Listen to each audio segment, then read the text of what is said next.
So it is 12:30, so we will get started.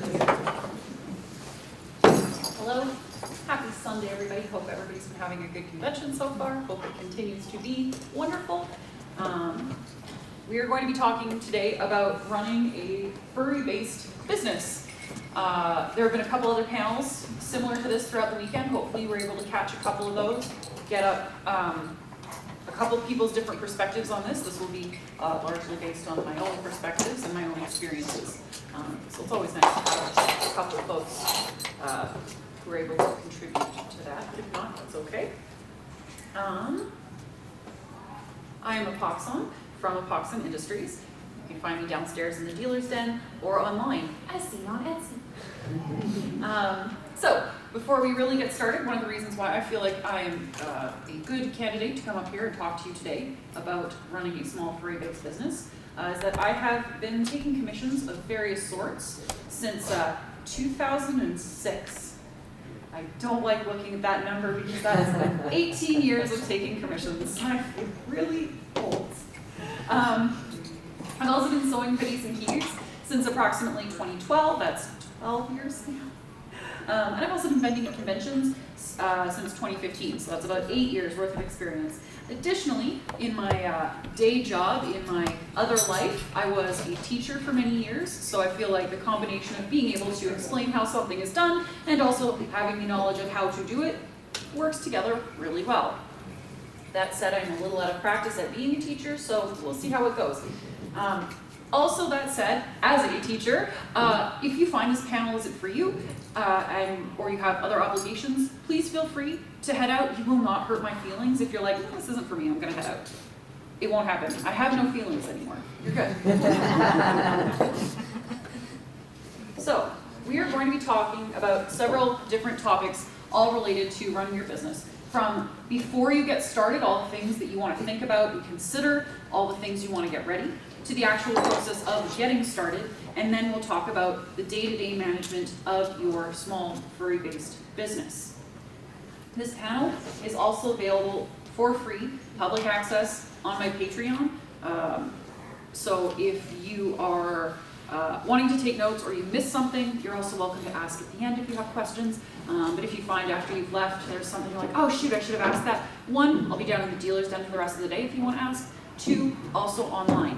So you have a couple places you can access this information later. 3, I believe Cody is also filming this and will be posting it on YouTube, so you have another point of access if you have missed something and want to go back and double check. So, that said, I will be mostly reading off of my slides here a little bit and elaborating. So, before you start, I will give you an overview. You're going to want to consider budgeting, your personal and work production costs. We'll talk about time management, part 1, and then we'll talk about pricing your work, how to figure out how you want to price what you are going to be selling.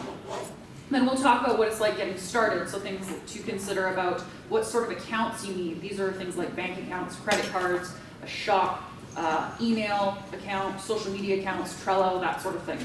We'll talk about setting up the terms of service, as well as organization. So this would be scheduling and time management, part 2. We will also discuss finances. Heads up, we are going to be talking about money quite a bit in this because you are running a business, and that is part of this is making money so that you can live. And then we will talk about the day-to-day management. So this is things like communication, online presence, deciding what work to take, managing your finances. So this includes saving money for tax season and paying yourself. And then we'll talk about what to do when things go wrong. Well, welcome to folks coming in, running furry-based business, Apoxon here. So, let's start off with personal budgeting. So, we're thinking about what we need to start preparing, what we need to think about and consider before we get going. So, how much do you need to make a month in order to cover your basic cost of living expenses? And what do you need to make each month to cover those and add to your savings? Because you want to make sure that you are not just breaking even every month. Ideally, you want to be able to put some stuff aside for savings. So, things to consider. How much is your rent? How much are your groceries? And when you're thinking about groceries, I would strongly suggest not just thinking about your food, but also things that you don't buy as regularly. That can be things like toiletries, cleaning supplies, cat litter, pet food, things like that. If your job is going to involve driving anywhere, that could be driving to the post office to mail things, that could be driving somewhere to pick up supplies, how much is your gas going to cost you? Consider your insurance. How much is insurance every month? That could be car insurance, health insurance, home insurance, renter's insurance, things like that. How much is that every month? Consider your utilities as well. Your heat, your electricity, your water, your gas, things like that. Consider how much your internet is going to be. If you are running a furry-based business, chances are a lot of what you're going to be doing is online. You need to be able to get online. Consider if you need a phone. How much is your phone per month? Is that a separate charge from your cell phone? Or like, do you have a landline? Are they together? And also consider and factor in your debt. If you have student loans or car loans or anything like that, how much are those payments every month? Ideally, you should have 3 to 6 months at least of income saved up, excluding your business costs, before diving into freelancing full-time. That means you can say, you know what, peace out, I'm not working for 3 months, and still make sure you have enough to cover all those basics. Because chances are, work might not be steady for the first 3 months. You want to make sure you have a little bit of a cushion. And also you want to have a little bit of a cushion in case something happens to you. So, production costs. Production costs are anything that you pay for and you need in order to complete your work.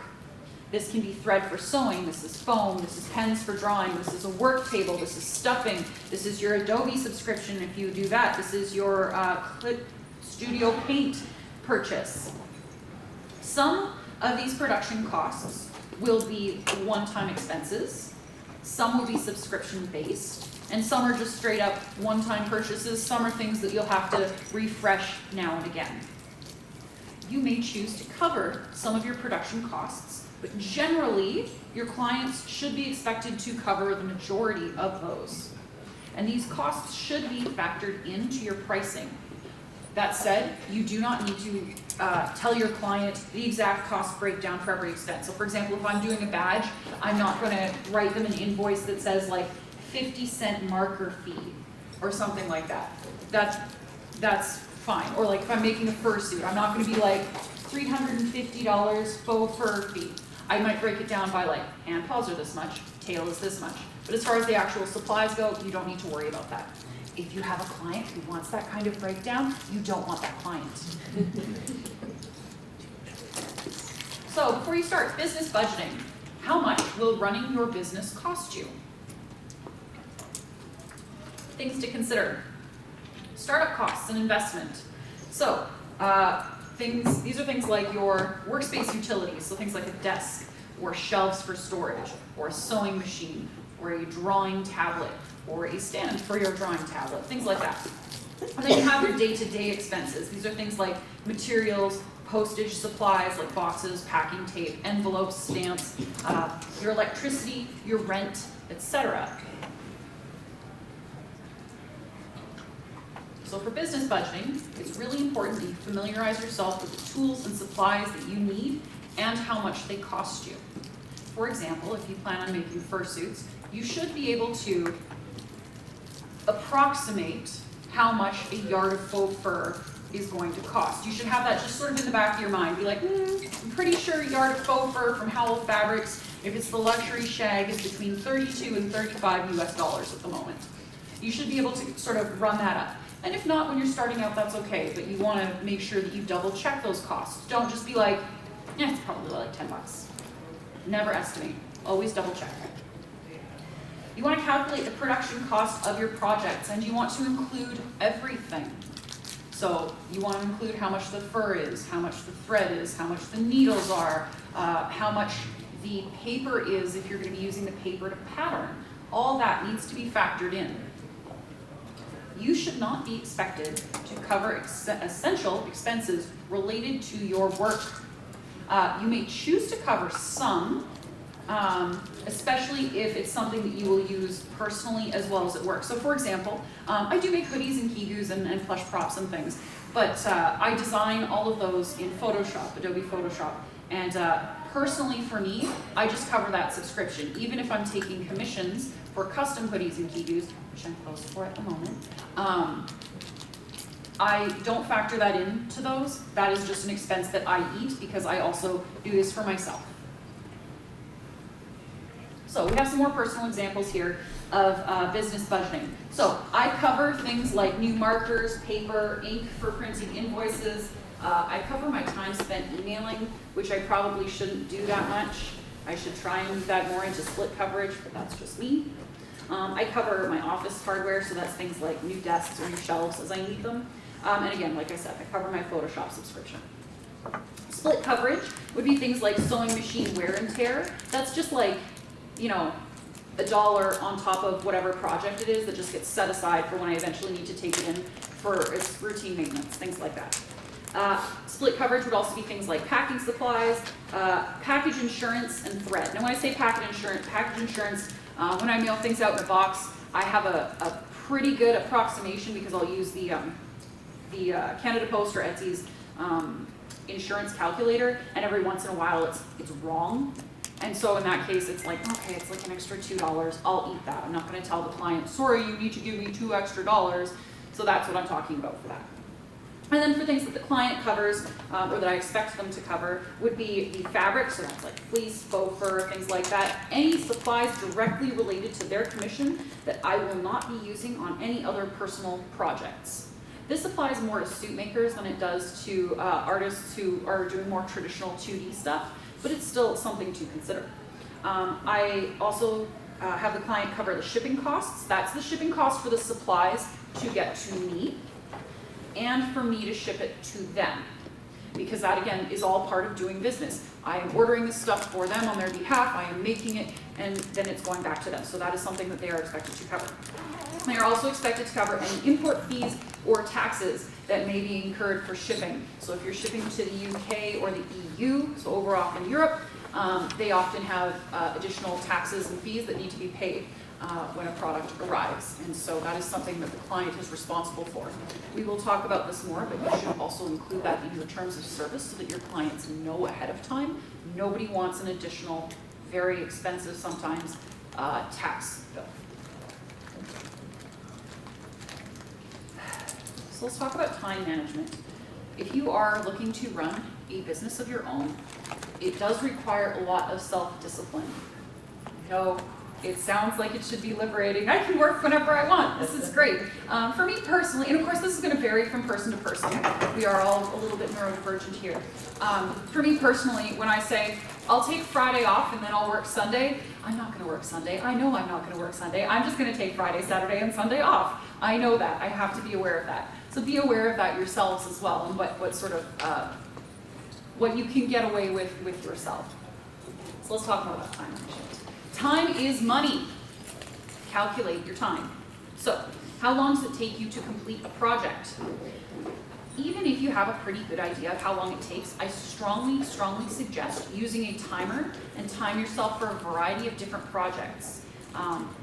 Even if you really think you have a good idea of how long it will take. Again, I cannot emphasize this enough.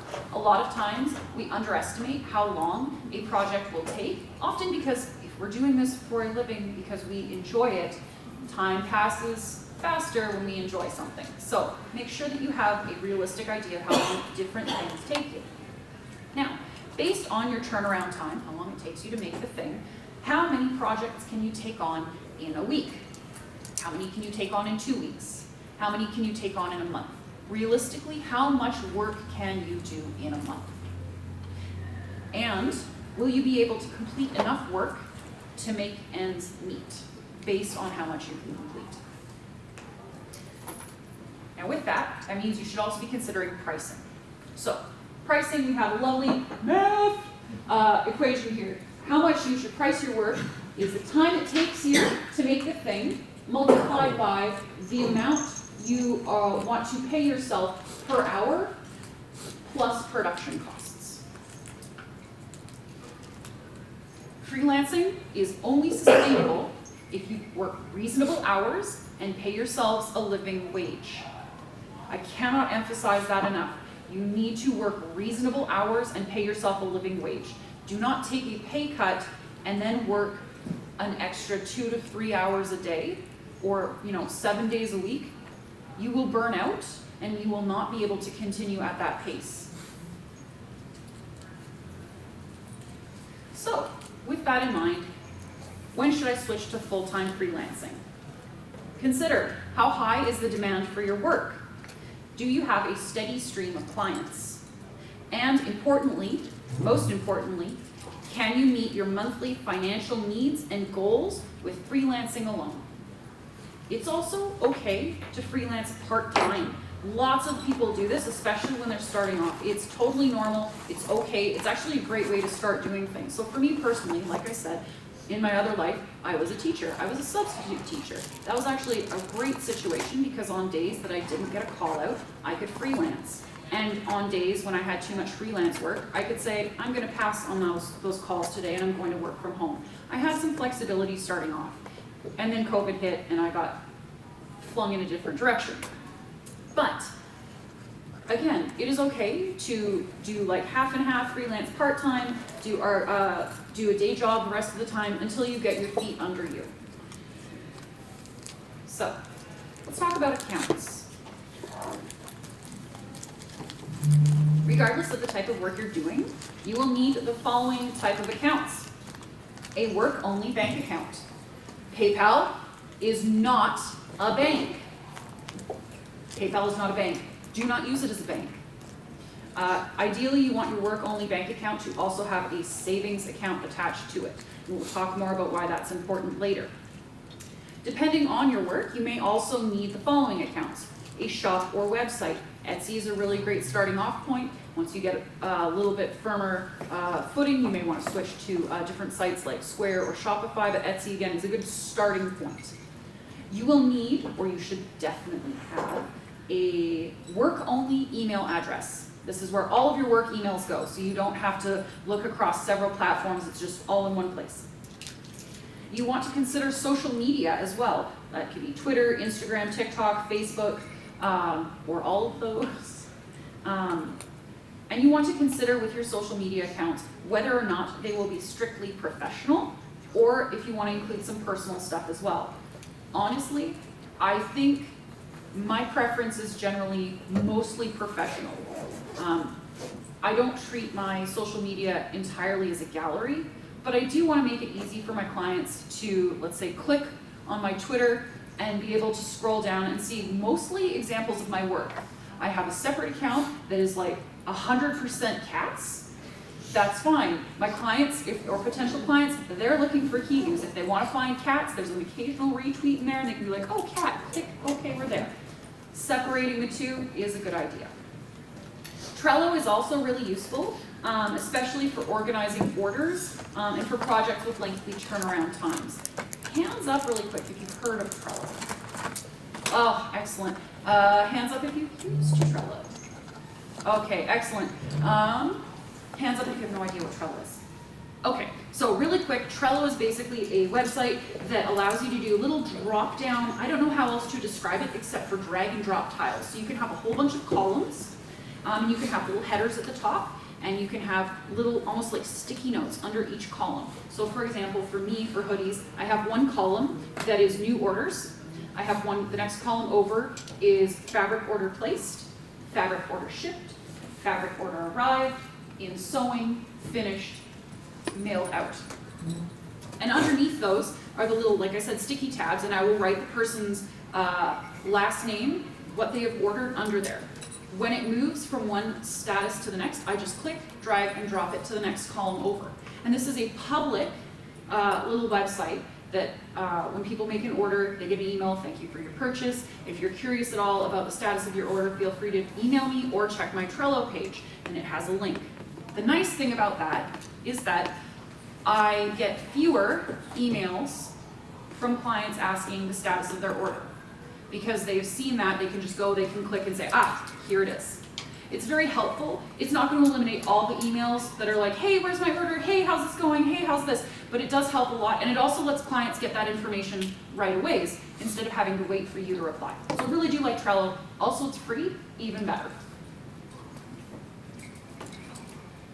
So you also want to have terms of service. This is really important.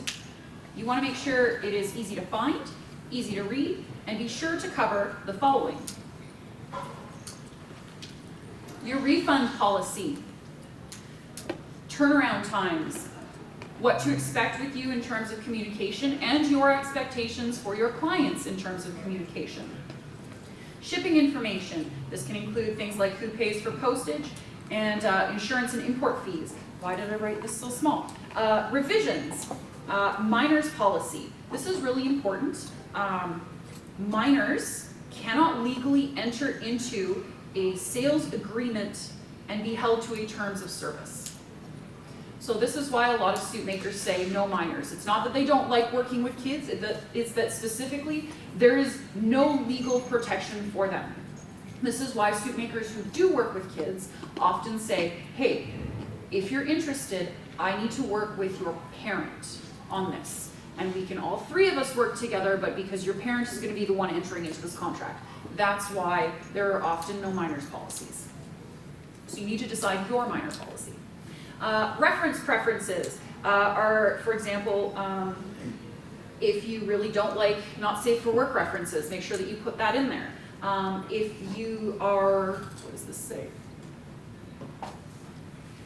If somebody sends you incorrect references, you need to make sure that you have that covered in your policy. Like, oh, hey, my character's eyes are actually purple, not green. If it was on the ref sheet and they didn't tell you that, who's covering those revisions? Who is covering the cost of the time it takes you to make those changes? So you want to make sure that you have something in your terms of service that says, hey, make sure your reference sheet is up to date.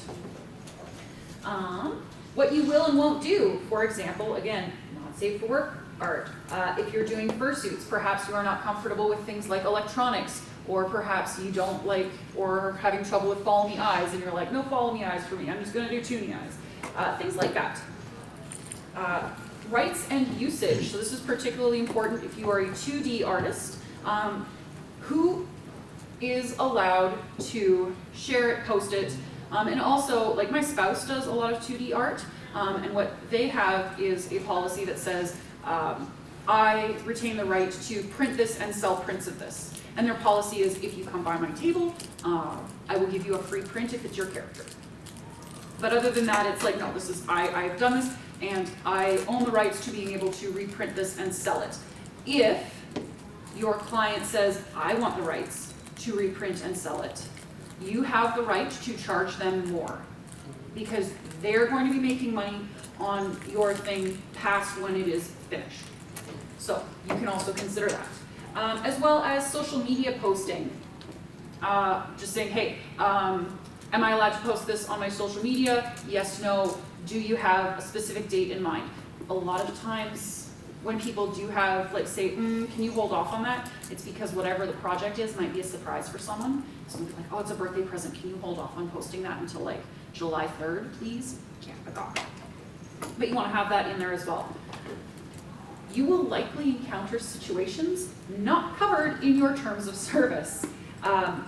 If that happens and you need to make changes to your terms of service, it is important that you write the date that you made those changes, and also bear in mind, anyone who has agreed to your terms of service previously, if you still have a project ongoing with them, that old terms of service is the one that they're beholden to, not the new one. You cannot change terms of service mid-project on someone. Don't do it. Let's talk a little bit more about time management. So this is more of the nitty-gritty. Determine a daily schedule that works for you.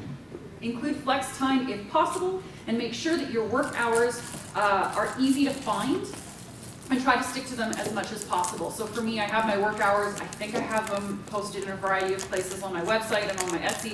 It's just basically telling people, hey, I work Monday to Friday I'm available 8 a.m. to 6 p.m. If you email me or try to contact me outside of these hours, unless it's an emergency, expect me to contact you the next business day. That way. It's just the escalator. Okay. It's the escalator. It's not the Please fire not alarm. again. Please not again. It's just the escalator. Once was enough. Where were we? So making sure your business hours are easy to find so that people, let's say a client emails you on Friday at midnight, and then on Saturday and on Sunday, like, why haven't I heard back? Why haven't I heard back? And then they can check and be like, oh, okay, the business hours. All right, expect an email on X day. Use a planner or a calendar that works for you specifically. Different people find that different things work for them, so I don't want to say that like X is a perfect solution for everyone. Find something that works for you. Me personally, I have a nice little picture here of part of my rolling calendar, because when I use like day planners and stuff, I'll be like, oh, it's October 28th? Well, this isn't due until November 1st. That's a whole month away. It's like a couple days. So what I do is I just have my rolling calendar roll through the months. So like we have the 31st here, and then we have the first here, and then just keep going. And then on it I write down important dates. So like for me that's Vancouver, there was a wedding at some point, TFF, and I block those things off. Excuse me. And then what I do is for me, for my shop orders, I will write shop orders on sticky tabs, what the order is, what the date is, and then I stick them onto my calendar. And that way, they're also not set in stone. If something happens and I'm like, oh, I'm really not feeling it today, I don't want to work on a Jaguar Kigu, I kind of want to do a Cheetah Kigu instead, I can just switch them around. I don't switch them too much because I do try to keep things in a fairly chronological order, but it does allow for some flexibility. It doesn't feel like it's set in stone. For me personally, it works really well. Also, sometimes I do find it helpful at the beginning of the week to just write out, like, this is the plan for the week, this is what we're going to do. And hopefully we get to it. As for continuing on with schedule, having a daily schedule is also very helpful. So this is like, my personal example is a little out of date. This was pre-kitten. Things have changed a little bit. But it's basically, 8 to 8:15 I wake up, 8:15 to 8:30 I get dressed, 8:30 to 9:10 I exercise, 9:10 to 10 I shower and have breakfast. Then from 10 to 11 it's emails, 11 to 6 is work, 6 to 6:15 unwind, 6:15 to 7:30 cook and eat dinner, 7:30 to 10 free time, and then bed.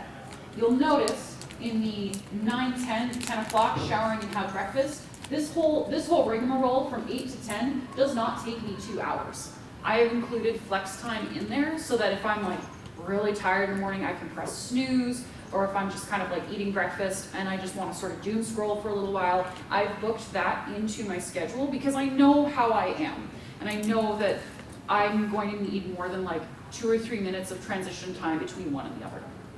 So know yourself and know what works for you and try and schedule that in as well. Talk a little bit more about money, briefly. Organizing your finances. So, keep all of your receipts in a single location where you will not lose them. For me, that is the basket. There's a basket on my shelf, and I just chuck my receipts in there, and then I go through them every quarter. And I curse myself because I haven't organized them better, but at least I have them there. What works for you might be a basket, or a file folder, or a baggie. Keep your receipts in one location, that's the thing, where it's easy to find, and also where it's easy to just put them. For me personally too, I don't like lids. I don't know what it is, lids just like break me. If I have to open something and put a thing in, it's not gonna happen. So I have to have an open basket so I can just walk by and be like, there it goes. Don't know why, laundry basket's the same way. I will put the clothes on the floor before I open the basket. So, whatever works for you. Now, also, whatever works for you, determine the best way to keep track of your finances. This could be things like QuickBooks or Excel, and track your finances, so how much money is coming in, how much money is going out. Track that monthly for the first year. This way you have no surprises, or at least you have fewer surprises. Personally, I use Excel. Just because I'm really basic, and I found that QuickBooks, there was one, I can't remember if it was QuickBooks or another one that didn't integrate properly with Etsy, and I just said, forget it, I'm just going back to Excel. So, it works.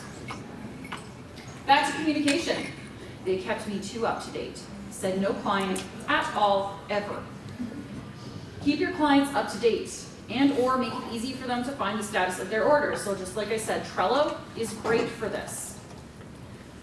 Important in the communication aspect. Let your clients know if your turnaround time is going to be longer than expected. Maybe something has come up, there's been a delay of some sort. Let them know that that's coming up. If you're going out of town or you won't be able to reply within your normal time frame and you have a project ongoing, it's a good idea to just message your client, say, hey, I'm not going to be able to answer emails quite as quickly. Heads up, I will get to them as soon as I can. Here's when I'll be back. If you've had something affect your work schedule, you can be brief. Your personal life isn't their business. But for example, let's say your mom tripped on a cardboard box and broke her back. Say, hey, you know what, there's been a family emergency, things are a little bit delayed, your order is on time, might be a day or two late, whatever. Please let me know if you have any questions. If this is an inconvenience, we can try and work something out that works best for you. Most clients are okay if there are slight delays, as long as you are very upfront about them. Once you're getting into longer delays, like, hey, I'm gonna be a month out or 2 months out, or I'm gonna miss this convention deadline that you were really hoping for, then you might need to work a little bit more with your client to come up with a solution that works for you. But in general, actually, always let your clients know if there is going to be a delay. This is a very convoluted example of different types of communication based on the turnaround time for whatever your project is. If you have a quick turnaround, let's say less than a week, you're probably going to have an initial email that includes when you plan to get started, when you plan to send them the rough or the mock-up. You're going to send another email with the rough or the mock-up for approval and or revisions, and then you're going to email them the final version. Again, email if this date changes. If revisions are required, of course, there's going to be additional emails with updated revisions before the final version is sent and approved. A medium turnaround time is usually 1 to 2 weeks. Again, initial email is very similar. Include what you plan, when you plan to get started, when you plan to send the roughs and the mock-ups. Then you're going to send the roughs and mock-ups for approval or revisions, and then you'll send the final version. Again, email if the date changes, and if revisions are required, you can expect that that's going to take a little bit longer because you need to work with your client to make those changes, get those approved, and so on. For a lengthier turnaround time, now we're starting to talk more about like fursuits and things, 3 weeks or more. In the initial email, again, include when you plan to get started, when you plan to send the roughs or the mock-up or the works in progress, let's say the carved head, things like that. Touch base when you actually get started. This could be like, hey, just letting you know, I've ordered the fabric today. Hey, heads up, the fabric has arrived. Getting really stoked, we're gonna get started soon. And then email them with works in progress at every milestone. So I would say things like, if you're, again, doing a fursuit, you know, you finished the base carve. Hey, here's the basic carve. Let me know if you'd like to see any changes. Made the hand paws. Hey, here are your hand paws. Let me know if you want any changes. Things like that. And then you're gonna send them the final pictures. With suits especially, work in progress pictures are really important. Fursuits are very difficult to make revisions for. So is 2D art, but with a fursuit, the revision process is also going to be a lot longer. So you wanna make sure that you're working with your client closely on that sort of thing. Minimal communication during the time that like you're not working on is okay. Let's say you've told your client, hey, I'm gonna get started next month. Or like, I'm gonna order the fabric next month. You don't need to email them every week and be like, hey, it's 3 weeks now. Hey, it's 2 weeks now. Hey, it's 1 week now. You can touch base a little bit further out as long as they know to expect it. That's the thing. Make sure your expectations and what they can expect are clear. So, day-to-day, professional social media and online presence. If you can, try to have the same handle across all the platforms you'll be using. Don't be afraid to sit on a handle on a site that you don't currently use. So like, I have a TikTok, I have a handle on there, I really don't use it. I'm old, I don't understand TikTok. If someone young wants to come and sit down with me and be like, here's how you make a TikTok video, Grandma, I'd appreciate that at some point. If you don't want to open your DMs, which is a perfectly reasonable thing to not want to do, make sure you have a pinned post or some sort of information that is easy to find on how to contact you. You want to make sure clients do not have a difficult time contacting you about potential projects. Also avoid changing handles frequently. Once in a while, if you're like, this name and this brand just really isn't working for me, switch it up. But that is also something that is going to jar a lot of your existing clients. So you want to think about the potential loss of customers at the name change. So try and pick something you're good with to start, just because it's easier to keep your pace. Aim to post 2 to 7 times a week if you can. It sucks that we are all slaves to the algorithm, but here we are. The more you post, the more people see your stuff, the more your stuff gets out there. It is unfortunate, but it is the world we live in. You are a freelancer, you are your own promoter. You need to promote yourself, you need to get out there, and that's the main way to do that. If you're running an auction or other sort of time-sensitive product promotion, posting more frequently is absolutely okay. But I would say 2 to 7 times per week is pretty standard. If you plan on using it professionally and almost exclusively professionally, treat your social media page as a gallery for your work. Again, clients should be able to find examples of your work easily. And unless it directly affects your business, save your selfies, outfit pics, pet pics, personal updates, save that for your personal account. I would recommend, just for your own sanity, if social media is really your thing and you enjoy posting on social media, definitely have a personal account and a business account. Also important, do not subtweet your clients. It is very tempting. It is often very tempting. Don't subtweet your clients. If it's information that you feel is important and you absolutely need to get it out, try and wait, unless it's like extremely urgent, try and wait at least a month so that whoever has prompted you to want to make this tweet doesn't feel like it's about that. You don't want your client to, like if it's, I don't know, let's say somebody sent you an inaccurate ref sheet and you're working with them and you say, okay, oh, well that wasn't on your ref sheet. Here's how much it's gonna cost to change it. You're not going to go to social media immediately and be like, hey, heads up, remember, always send accurate ref sheets. Don't do that right after that interaction because that client's gonna know, 1, you're calling them out, 2, they're gonna just be like, I don't know if I wanna work with this person anymore. Wait a month, maybe 2 months, put that out there. Now, deciding what work to take. If you are able to make ends meet with projects that excite you and only those, that's great. That's perfect, work with those. If you're not quite able to make ends meet with just the projects that really make you enthusiastic, don't sweat it. If you have 5 commission slots open, it doesn't matter.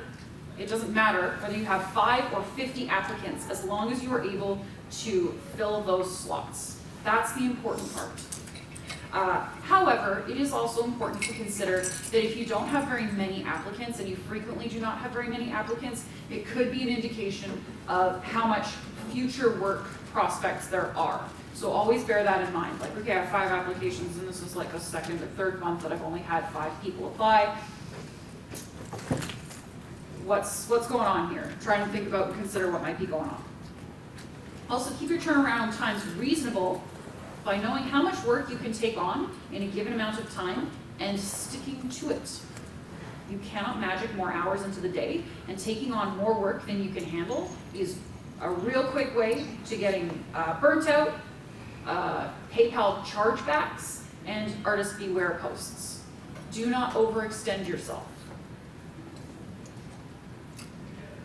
Day-to-day stuff, red flags, deciding what work to take on. Some red flags for you, courtesy of City Mutt Fursuits on Twitter. These are some of the things that they recommend as like, these aren't necessarily, oh, I absolutely won't work with this person, but these are things that should sort of ping on your radar and be like, hold on a second.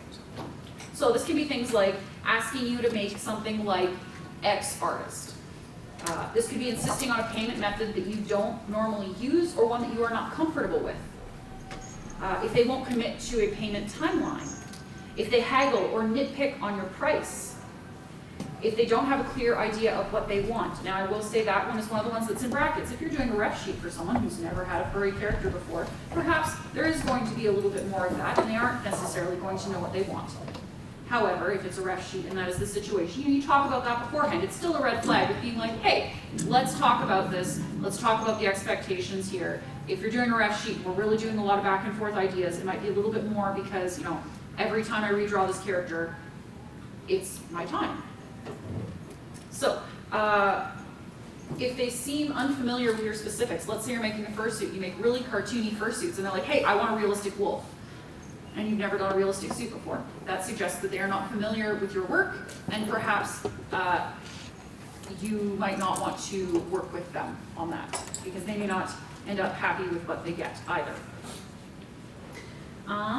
If they are trash talking other makers, there's probably a reason that other maker doesn't want to work with them. Maybe we'll think about that. We'll really consider that. Also, related to that, if they've mentioned that no other artists want to work with them, that's a big old red flag. Why don't the other artists want to work with you? Please explain. If they spam you with messages at unreasonable hours and in an unreasonable time frame, at 3 a.m. on Friday, hey, how's my commission coming? An hour later, hey, I still haven't heard back from you. An hour later, what's going on with my commission? You're like, hold on. So that can be another red flag. And also not respecting reasonable boundaries that you set. That again ties in with work hours and things like that. Again, reasonable boundaries that you set. It is okay to fire clients who give you a bad vibe or who do not respect your personal boundaries. You can do that. However, unless they have violated your terms of service, they are entitled to a full refund. If you are the one deciding to cancel a commission of some sort, you need to issue them a full refund. That can be even if you're making a suit and you've ordered fabric for them already, and you decide, you know what, never mind, you have to eat the cost of that fabric. You can refund them in full, but that fabric, they don't pay for that because you're not upholding your end of the bargain. So, this is why it's best to listen to red flag warnings early to avoid wasting your client's time and yours. Being able to walk away from a bad business agreement or arrangement is important. If you can, keep enough money set aside to fully refund your clients, even if you've already started on their projects, in case you ever need to do this. It is unlikely that you will ever need to do this, but again, that money that you can just say, you know what, never mind, is peace of mind, and it's really nice. It's really nice to know that you have that option and not feel cornered and not be working on a project and just be like, I hate this, I hate this, I hate this the whole time. Let's talk about money again. Finances, managing your finances. So paying yourself. Keep your payments from your clients in a separate bank account from the bank account you use for groceries and day-to-day life. You do not want the two to mix. You need to pay yourself out of your work account into your living account, because you do not want to accidentally overspend and spend that deposit, that fursuit deposit that somebody has paid you. You don't want to do that. This is how you stop doing that. Decide on a payment schedule for yourself. This could be weekly or bi-weekly or monthly. Calculate your earnings and pay yourself on that schedule. We have a lovely math equation here that is your earnings are your production costs and your income tax added together, and then you subtract your payment for from your payment for the project. Do not pay yourself until the project is complete, with an asterisk. If you are a fursuit maker, this is going to be difficult because fursuits can take a month or 2 or 3 months to complete, and in that time, that would mean you do not get paid. So there are a couple options for that. Some suit makers have said that they rely heavily on their credit cards. That is a way to go. You can also itemize your fursuit a little bit differently. So you can charge people and pay when the hand paws are done. That is a finished product that can be mailed to your client. If something happens and they cancel, you can say, here are your hand paws. I've accepted payment for the hand paws. Same with foot paws and the bodysuit and the tail and the head. You can break it down into those cost increments and pay yourself that way. That way you're still making money and you can ship it all off at once. But if something happens and they back out, or you need to back out for some reason, you can say, here's what I've got finished, here's what I am being paid for, I'm being paid for this work, here you go. Be sure to transfer your income tax into a separate savings account at the same time that you pay yourself. You want to make sure that you save and set aside your income tax. This is really important, and we'll talk more about taxes, don't worry. You should aim to keep enough money set aside so that if every client demands a refund, barring the expenses put towards those commissions, you can refund them.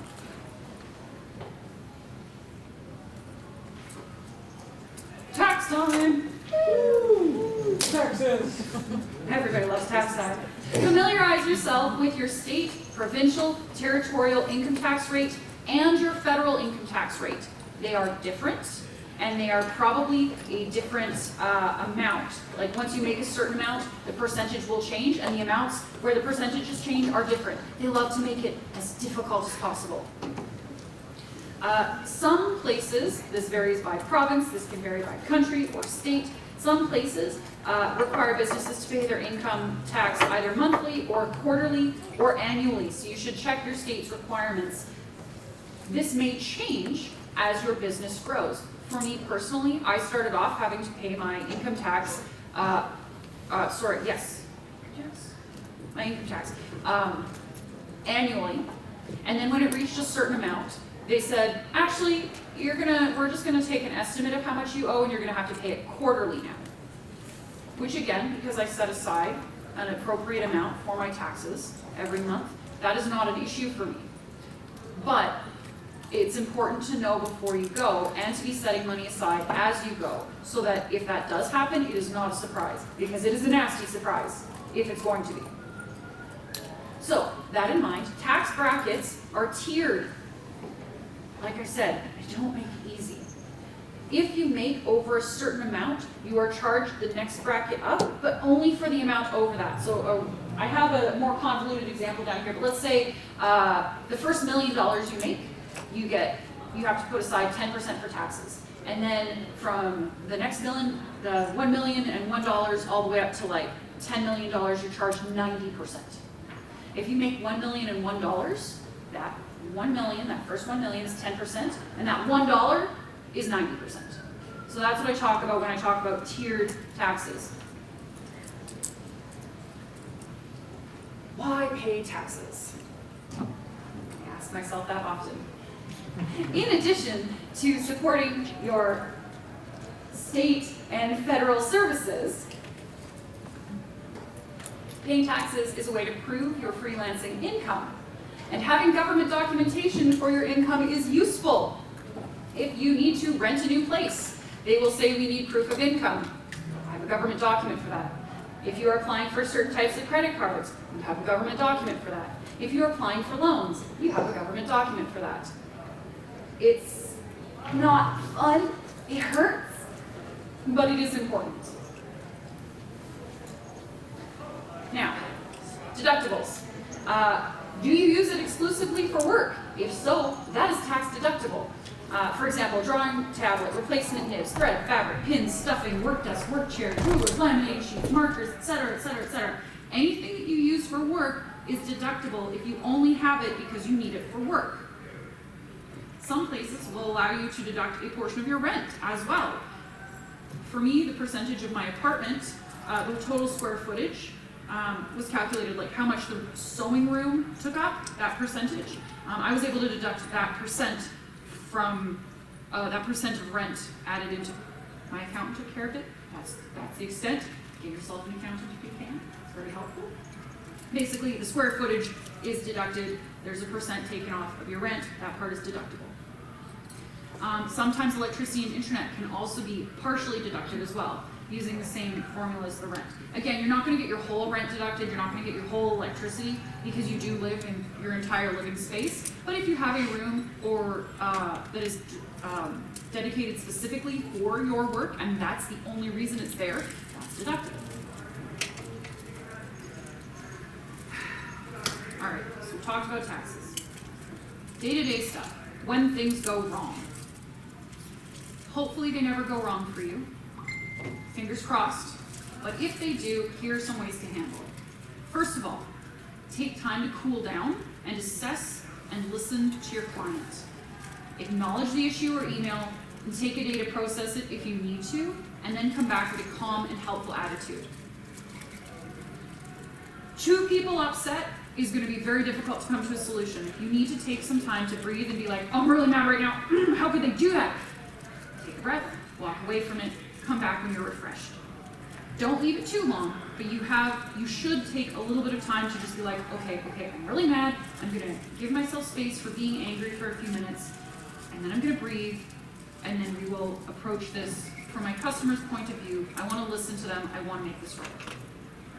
Because your name is your brand, and if you lose your cool, it always looks bad.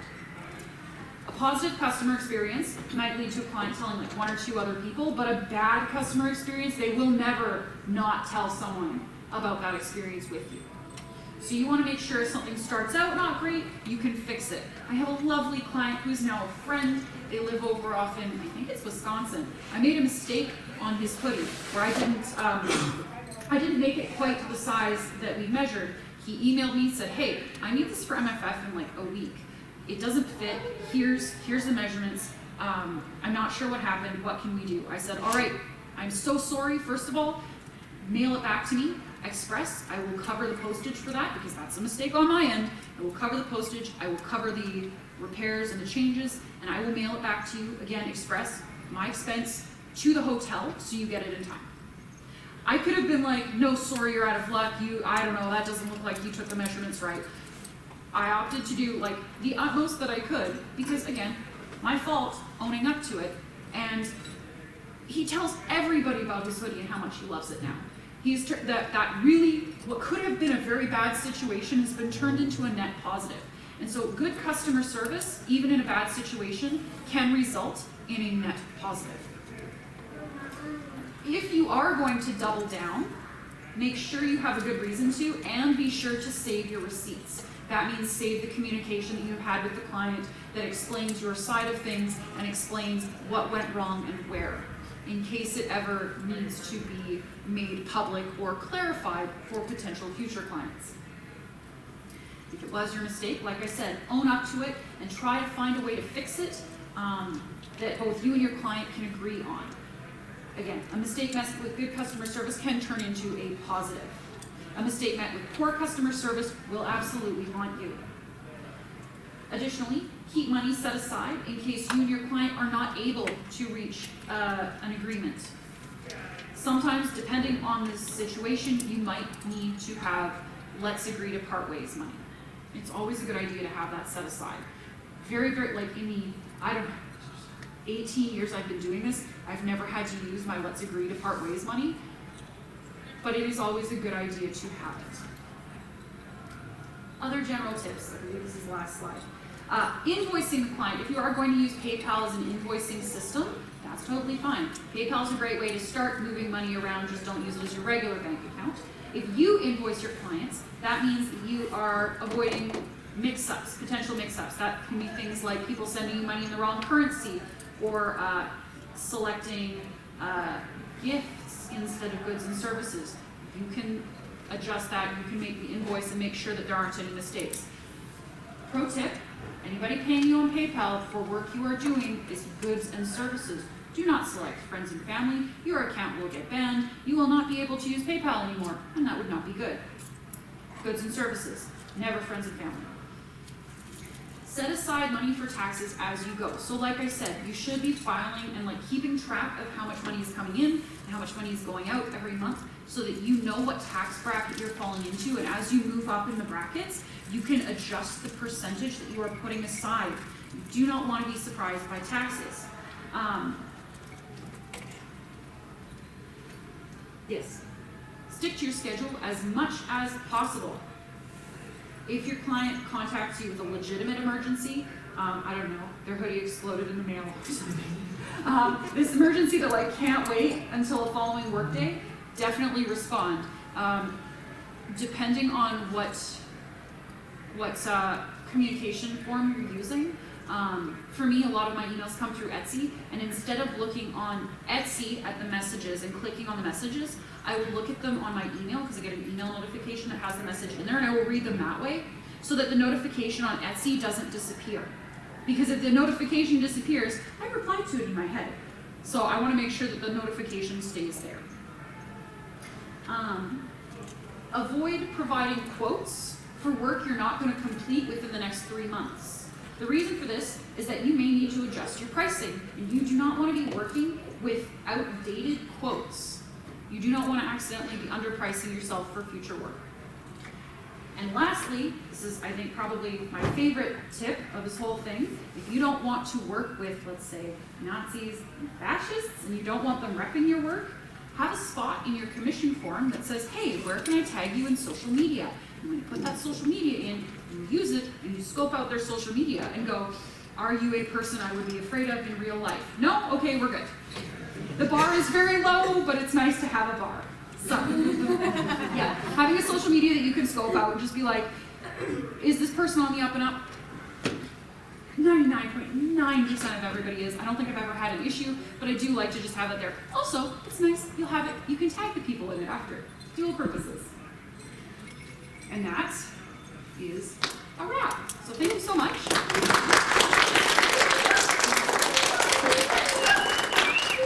Does anybody have any questions? Yes.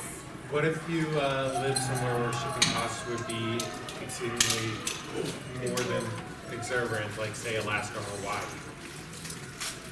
Unfortunately, that is the nature of living in a place that is more isolated.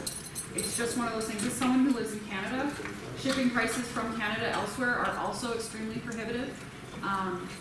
Particularly like Europe, if I'm sending things to Europe or Asia, if I'm sending a Kiwi in a box, shipping will be between $100 and $140. Which is why it's really important, I would say, to let clients know, hey, can you tell me where you are so that we can get a shipping estimate before we get the ball rolling, because that could be just a little bit beyond their price point. If you're working on bigger items like fursuits, a lot of clients understand if they know you're from Europe or I would assume Hawaii. I don't know if folks really consider just how expensive it is to ship from Alaska, but folks ordering from makers further away do tend to factor in like, okay, I know it's going to be more expensive, but it is still important to be upfront with your clients about that. I'm assuming if you live in either Hawaii or Alaska, you love it or you wouldn't be there, which is why I won't say you should move if this is something you want to do, because that's just rude. But there is a reason that there are a lot of artists in Colorado and Florida. It's actually for tax purposes. But yeah. I have a quick question about, earlier you were talking about dealing with difficult clients, and if you have a situation where you can't resolve something with a client, I guess it's been a little bit of time since you were talking about it, so I'm trying to remember exactly what it was, but it was, I guess, what was the recommendation for how you would resolve the situation? If you and your client cannot reach a peaceable agreement, there are a couple of different ways. If this is something unreasonable on your client's behalf, honestly, either way, if you can't reach an agreement, I would say, you know what, I'm refunding you. I'm not the artist for you, I'm refunding you. If you've already ordered, if you are the one who's going to cancel that agreement and work is already in progress, you still need to refund them the full amount because you are the one backing out of the contract. So it is unfortunate, but that's why I say always have let's agree to part ways money set aside. That's why that's important. Yeah, because sometimes the peace of mind, it's the peace of mind fee. I've seen some people have in their terms of service like this particular portion is non-refundable. So like, what? That's not legal. Okay. They will say that.